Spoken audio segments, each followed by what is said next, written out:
घर का बंटवारा। अरे विनोद, तूने हलवाई को सारा सामान तो दे दिया है ना? अक्षय की शादी में कोई कमी नहीं रहनी चाहिए। आखिर सबसे छोटा भाई है तुम सबका। हाँ माँ, आप चिंता मत करो, मैं पूरा ध्यान रखूंगा। मंगल बेटा, तूने तो कहा था कि फूल का ऑर्डर दे दिया है, यहाँ तो फूल पहुँचे ही नहीं। अब क्या बहू की विदाई के बाद फूल आएंगे?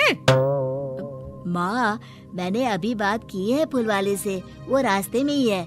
आप किशोर भैया से क्यों नहीं कहती कुछ करने को? किशोर पहले ही मेरे बताए काम कर रहा है। पास के सभी रिश्तेदारों और मोहल्ले वालों को कार्ड वही तो देकर आया था। रिसेप्शन के लिए हॉल भी उसी ने बुक किया था।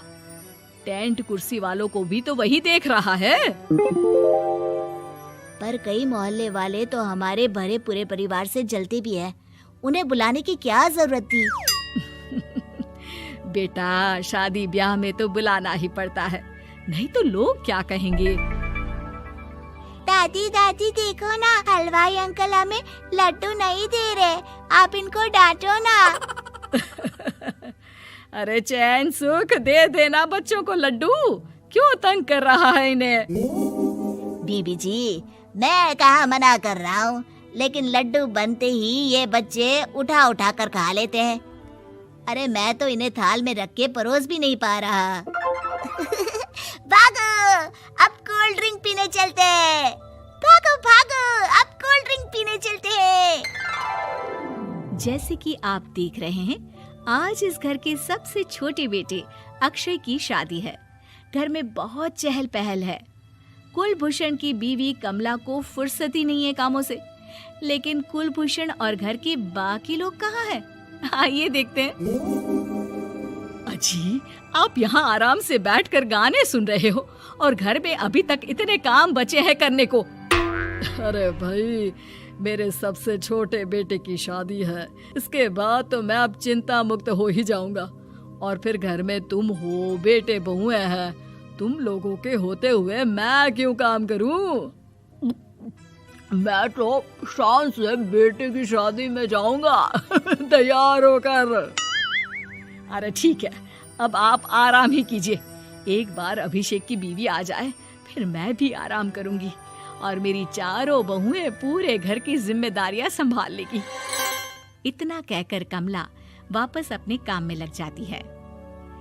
बेटा भी, तू अब तक तैयार नहीं हुआ? किससे बात कर रहा है फोन पर? तैयार कैसे हूँ? सैलून जाने से तो आपने मना किया है, क्योंकि मुझे हल्दी लग चुकी है। भाभीयों को देखो, सुबह से पार्लर में है। अक्षय की शादी हो जाती है और नंदिता बहू बनकर घर आ जाती है, लेकिन इस घर की खुशियों को मानो किसी की नजर लग गई थी। नंदिता के आने के बाद आए दिन घर की शांति भंग होती रहती। अपने माँ बाप की इकलौती बेटी को इतने बड़े परिवार की जिम्मेदारियां कहाँ संभालनी थी? अभी देखो ना, मेरे हाथों की मेहंदी भी अभी नहीं उतरी है और तुम्हारी मम्मी ने मुझे घर के कामों में लगा दिया। मैंने सोचा था कि घर की सबसे छोटी बहू होने के कारण मुझे सब पलकों पर बिठा के रखेंगे, पर यहाँ तो पलक झपकने की भी फुर्सत नहीं मिलती। देखो नंदू, शादी के पहले ही मेरे घर वालों ने तुम्हें और तुम्हारे पेरेंट्स को बता दिया था कि मैं जॉइंट फैमिली में रहता हूँ, तो फिर अब ये शिकायत क्यों? और फिर तुमसे पहले मेरी भाभी भी तो आई थी शादी करके, उन्होंने तो कभी कुछ नहीं कहा। नंदिता तब तो चुप हो जाती है, लेकिन ऐसा बहुत दिनों तक नहीं चलता। अरे नंदिता, माँ बाबूजी की दवाई का टाइम हो गया है, उन्हें दवाई दे आओ और उसके बाद सबके लिए नाश्ता बना देना। पर भाभी, मैं तो अभी अपना फेवरेट सीरियल देख रही हूँ। प्लीज मेरी जगह आप कर लो ना ये काम। ठीक है, मैं तेरी जगह माँ बाबूजी को दवाई दे आती हूँ और नाश्ता बना लेती हूँ। तू मेरी जगह पूरे घर की डस्टिंग करके 5 बच्चों को स्कूल के लिए तैयार करके भेज देना और दोपहर का खाना बनाने के बाद कपड़े धोकर सुखा देना। उसके बाद हम दोनों मिलकर बाजार जाकर सब्जी ले आएंगे, फिर डिनर की तैयारी कर लेंगे और उसके बाद बस भाभी, मैं माँ बाबूजी को दवाई देकर सबके लिए नाश्ता बना देती हूँ। हे भगवान, ये कहाँ लाकर फंसा दिया मुझे।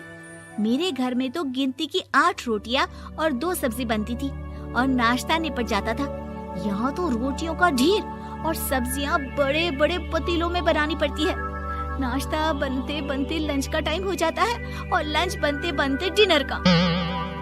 अभी मुझ में तुम्हारे पूरे परिवार का नखरा उठाने की और ताकत नहीं बची। मैं ऐसे नहीं रह सकती। अरे तो क्या चाहती हो तुम? मुझे अलग रहना है बस। तो ठीक है, हम कल ही शिफ्ट हो जाएंगे किराए के घर में। इतना बड़ा घर होते हुए हम किराए पे क्यों रहेंगे? ना जी ना, घर में ही दीवार खड़ी करो अपने हिस्से के आगे। घर के साथ साथ घर की खुशियों में भी दीवार खींच जाती है। ऐसे ही कई महीने बीत जाते हैं और नंदिता माँ बन जाती है। बच्चे के आने से अभिषेक के कंधों पर खर्चों का बोझ आ पड़ता है। अभिषेक का बोझ कम करने के लिए नंदिता भी पार्ट टाइम जॉब कर लेती है, लेकिन इससे उसके सर पर नौकरी, घर और बच्चे की जिम्मेदारी बढ़ जाती है। नंदिता, ये क्या है? तुमने घर भी ठीक से साफ नहीं किया, ना ही मेरे कपड़े धुले हैं। चिंटू के बाल भी कटवाने जाना था, देखो उसके बाल कितने बढ़ गए हैं। अरे करती क्या हो पूरा दिन तुम? मैं करती क्या हूँ? तुम्हारा नाश्ता और लंच बनाने के बाद चिंटू को डे केयर सेंटर पर छोड़ कर आती हूँ, फिर खुद ऑफिस जाती हूँ। पूरा दिन काम करके आने के बाद बिना आराम किए बाजार से सब्जियाँ लेकर आती हूँ, घर आकर खाना बनाती हूँ, चिंटू को देखती हूँ और क्या करूँ मैं? तो किसने कहा था अपने सर पर इतने काम लेने को? मत जाओ ऑफिस। ऑफिस जाए बिना घर के खर्चे कहाँ से पूरे होंगे? चिंटू की डे केयर का खर्च, उसके लिए बेबी फूड का खर्च, प्रेस वाले का खर्च, ये सब तुम्हारी सैलरी से होता नहीं है।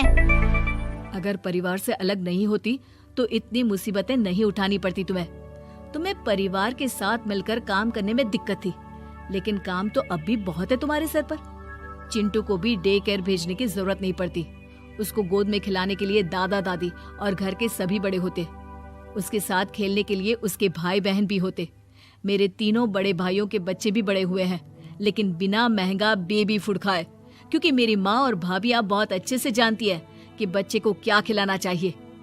बिजली के बिल जैसे खर्चे भी सब मिलकर बांट लेते थे। लेकिन तुम्हें तो सबसे अलग रहने में ही मजा आता है, तो अब शिकायत क्यों करती हो? बस करो अभिषेक, बस करो। मैं मानती हूँ कि मैं गलत थी। मेरे एक गलत फैसले ने हमें बिल्कुल अकेला कर दिया है सबसे। एक घर में होते हुए भी हम बाकी परिवार से अजनबियों की तरह रह रहे हैं। अभिषेक और नंदिता की सारी बातें घर के बाकी लोगों को सुनाई दे रही थी। तभी कमला बोल पड़ती है। अरे नंदिता बहू, किसने कहा कि तुम अकेले हो?